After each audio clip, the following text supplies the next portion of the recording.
여러분에게 가족이란 어떤 의미입니까?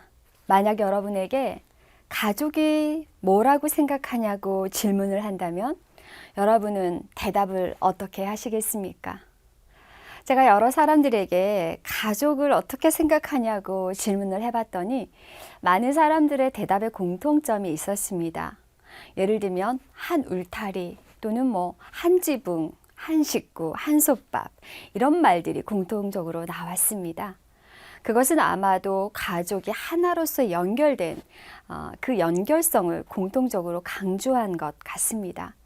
이렇듯 가족의 하나됨, 연결성, 이것은 우리가 힘들 때 지지가 되어주기도 하고 또는 안식처가 되기도 합니다. 그래서 우리는 가족 때문에 힘을 내기도 하죠. 그런데 한편으로 가족의 이런 하나됨이 우리의 올무가 되기도 합니다. 가족 때문에 괴롭기도 하고 가족 때문에 내 발목이 잡히기도 하죠. 부부 사이도 마찬가지입니다. 한 집에 살면서 어느 순간부터 내 마음의 목소리를 내는 게 점점 어려워져서 내 목소리, 내 감정을 상대방에게 얘기하면 상대방이 들어주지 않을 것 같은 두려움 때문에 언제부턴가 마음의 문을 닫고 내 목소리를 잠재우고 각자 다른 관심사를 찾아 나서죠. 그래서 한 집에 살고 그냥 밥도 같이 먹고 9시 뉴스도 같이 보겠죠. 애도 같이 키우고 명절에는 고향에도 같이 갑니다. 그런데 실상 두 사람의 모습은 등을 돌리고 있는 것과 같습니다. 한 집에 살지만 마음의 모습은 이렇게 등을 돌린 채로 서로의 말을 그냥 가슴에만 머금고 서로에게 표현하지 않고 그렇게 평생을 살면서도 교감 없이 살아갈 수도 있다는 것입니다. 또 한편으로는 서로가 서로를 너무 올가맬 수도 있습니다. 서로가 이렇게 꽉 찐 손처럼 서로가 너무나 가까이 붙어 있어서 꼼짝달싹 할 수 없는, 그러면서 이렇게 얘기하죠. 당신은 내 마음대로 내가 느끼는 것과 똑같이 느껴야 돼. 어떻게 당신 나한테 그럴 수가 있어? 내가 움직이면 당신 넘어져. 나 없으면 당신 안 돼. 라고 하면서 이야기를 합니다. 하지만 우리가 잊고 있는 게 뭡니까? 상대방이 움직이면 나도 넘어집니다. 이렇게 서로가 서로를 꽉 채워서 아무것도 할 수 없게 만들면서 그것이 사랑이라고 생각하고 통제하고 상대방을 위해서 모든 것을 헌신하고 상대방에게 관여하는 것이 진정한 사랑이라고 생각하고 그렇게 얽혀서 살아가는 모습도 있죠. 또 한편으로는 남편이 너무나 크고 힘도 세고 목소리도 크고 파워가 너무 강해서 부인은 점점 쪼그라들어서 나중에는 제 목소리를 잃고 스스로 사라져버린 경우도 있습니다. 또 한편으로는 아내가 돈도 벌고 또 파워가 너무 강하고 모든 것을 다 해서 남편이 쪼그라들어서 남편의 모습은 더 이상 가정에서 보이지 않고 남편의 설 자리가 없는 경우도 있습니다. 그러면서 이렇게 얘기를 합니다.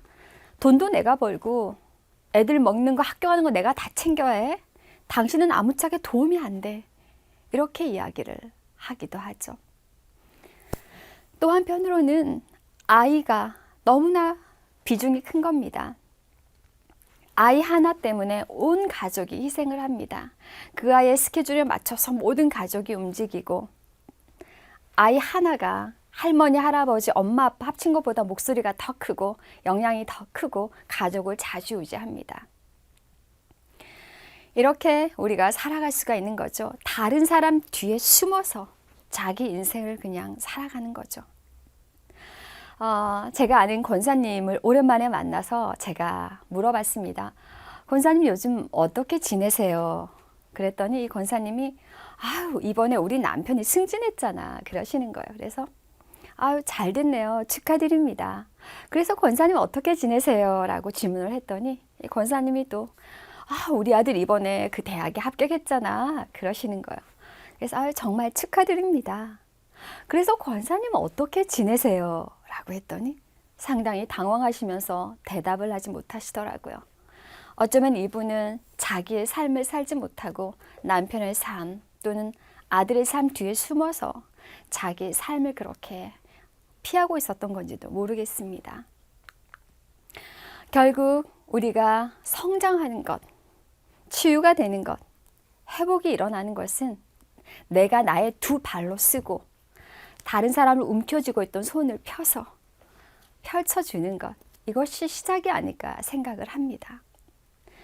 그래서 그동안 서로 등을 돌리고 있었다면 내가 먼저 그 돌린 등을 돌아서서 상대방을 향해서 다가가면서 상대방에게 톡톡 등을 두드리면서 미안해요. 내가 그동안 너무 무심했어요. 사실은 나도 두려워서 그랬던 거지만 당신을 모른 채 하고 내가 정말 원하는 것도 말하지 않고 그렇게 무심하게 살아갔네요. 이제는 당신과 내 마음의 이야기를 나누고 싶어요. 내가 먼저 시작할게요. 라고 먼저 다가가 손 내밀어 주는 것. 등 돌리고 있었던 것을 다시 상대방을 향해서 마주 바라보는 그런 시작이, 노력이 필요합니다. 그 다음에 우리가 서로를 너무 꽉 쥐고 있었다면 이제 놓아주는 것이 필요하겠죠. 나 그동안 이렇게 있는 거 너무 힘들었어. 이제 조금 거리를 두고 싶어. 내 삶은 내 손에, 당신의 삶은 당신 손에 있어. 그렇다고 당신과 멀어지려고 하는 건 아니야. 당신을 사랑하지 않는 것도 아니야. 하지만 나는 나의 시간이 좀 더 필요한 것 같아. 당신에게도 당신의 시간이 필요한 것 같아. 물론 내가 힘들 때는 당신에게 기댈게. 당신도 힘이 들 땐 나에게 언제든 기대도 돼. 여전히 당신을 사랑해. 하지만 나는 이제 내 두 발로 서고 싶어. 라고 이야기를 하고 변화를 시작하면서 상대방에게 꽉 찐 손을 펼쳐서 놓아주는 것이 필요합니다. 그래서 우리가 자신의 두 발로 서서 나란히 걸어가는 것이 필요한 것 같습니다. 우리는 상대방을 내 마음대로 조종하면 잘 되고 있다고 생각합니다. 대부분의 부모들은 아이들이 필요한 것보다 더 많은 것을 주려고 하고요. 상대방의 삶에, 심지어는 상대방의 행동에, 상대방의 옷차림에 내 삶보다 더 관심이 많고 더 많이 관여하고 통제할 때가 많습니다. 이제 상대를 향해서 통제하던 그 통제 리모컨을 내려놓을 때가 됐습니다. 그렇게 손을 펼쳐서 놓아주고 마주 손을 잡고 나란히 걸어가는 시간이 필요합니다.